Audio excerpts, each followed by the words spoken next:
Can judicial activism resolve Kashmir issue?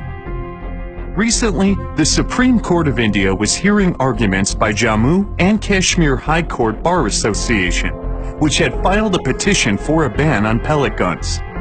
The Honorable Court received an indifferent affidavit from them.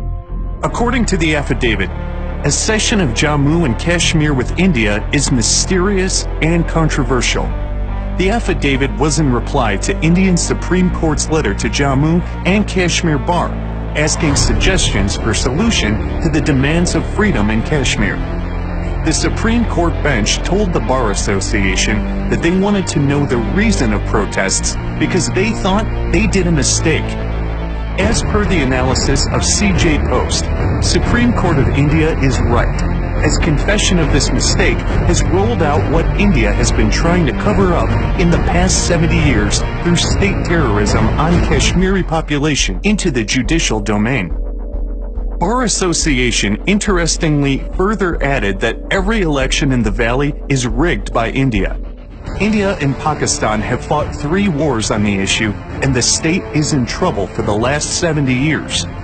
The Bar Association also insisted on a unilateral declaration of ceasefire by the government of India, withdrawal of security forces, revocation of the Black Law AFSPA, and stoppage of using pellet guns. Indian government Solicitor General Ranjit Kumar urged the court to dismiss the association's petition, as the Bar Association has crossed all the limits.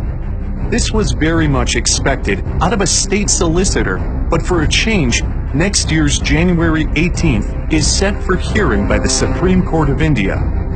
Opinions of bar associations are much respected all around the globe, especially when it comes to human rights. A long history of judicial activism through bar association is the testimony to it.